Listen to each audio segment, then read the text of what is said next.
بعد انتهاء الحج ومناسكه قلنا نبي نزور المشاعر المقدسة وبنتكلم عن الحج بأرقام وإحصائيات بإذن الله. تابعوا السنابات الجاية. قدمنا من الشكر والثناء للمملكة العربية السعودية قيادة وشعب وأمن وكل حاجة بخصوص الحج لأنه فيهم حقهم. عدد الحجاج للسنة هذه بلغ تقريبا 2,000,000 شخص. هذه بعض الأرقام. لكل من يقول أن الحكومة السعودية مقصرة بالحج اسمع لهذه الأرقام جيدا. تمت مشاركة ما يقارب 200,000 كادر في هذا الحج، 150,000 منهم بالقطاع الأمني. كان هناك 23,000 موظف خدمي، 8,000 موظف إرشادي اللي هم تبع الكشافة. المملكة ما يقارب 43,000 خيمة و40,000 حافلة من القطاع الخدمي لنقل الحجاج. بالصحة هذا مستشفى منى قدمت المملكة ما يقارب 25 مستشفى و5,000 سرير و155 مركز صحي. عدد عمليات القلب المفتوح في مستشفيات المشاعر المقدسة في 3 أيام كانت أكثر من 340 عملية. بقول لكم بالسناب اللي بعدها إحصائية. بينما عدد العمليات في مستشفى سينت ماري ماديسون ويسكونسن 400 عملية في السنة. فقارن 350 عملية في 3 أيام و400 عملية. عدد الجنود والقطاع الأمني المشارك بالحج بلغ عددهم 150,000 شخص، بينما مدينة نيويورك يخدم فيها 49,000 ضابط فقط. عدد سيارات الإسعاف المشاركة بالحج 555 سيارة.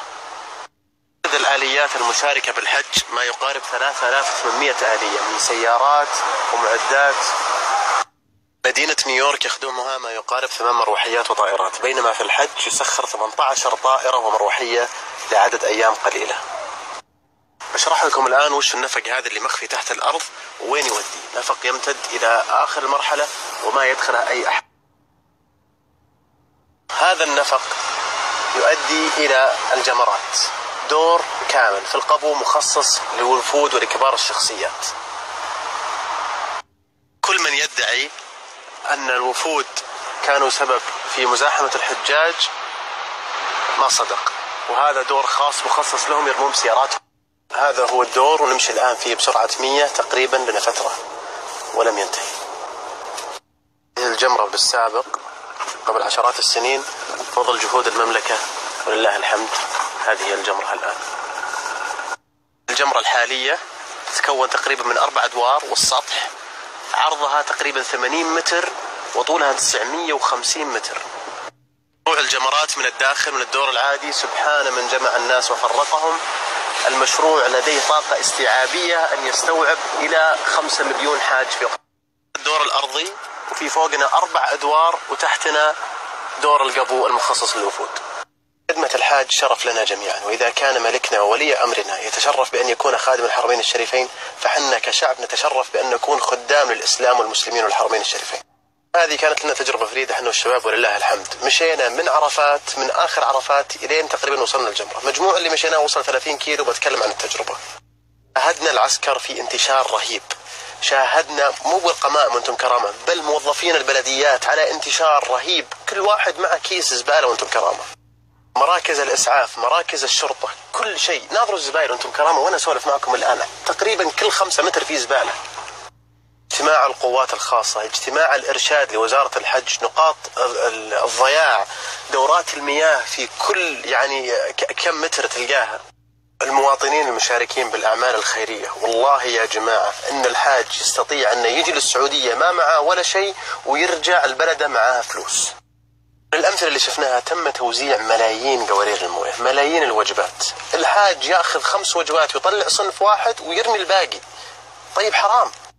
صنف الحاج اللي جاي للسعودية يختلف عن صنف أي زائر لأي مكان آخر بالعالم. لا ننسى أن غالبية الحجاج ليسوا متعلمين وكبار بالسن. طريقنا نمشي من عرفة إلى مزدلفة أنا والرجال الحبيب هذا، شفنا منظر جدا سيء، أقسم بالله الواحد يبكي عليه. منظر مسجد نمرة، لا تقدر تشوف أرضية مسجد نمرة من كثر القاذورات اللي عليها. مثال، نظر الأرضية الآن، هذا حاج جالس ياكل، ما راح أصوره بس يوم خلص رمى الزبايل على الأرض. الحجاج اللي يقطعون الشارع هنا، وناظر هذا جسر المشاة متواجد هنا، هذا يبعد عنا أمتار. أنا ما أقول أن الحج كامل، الحج يحتاج إلى تطوير، لكن المبادرة أساس النجاح. بادر واكتب إلى أصحاب القرار بدل أن تتحلطم من دون فائدة. بإذن الله شخصيا سأبادر وسأكتب لأصحاب القرار بالأشياء اللي شفتها تحتاج تطوير، لكن هذه بعض الصور والفيديوهات اللي صورتها بالحج وبعضها أخذتها من غيري، شافوها.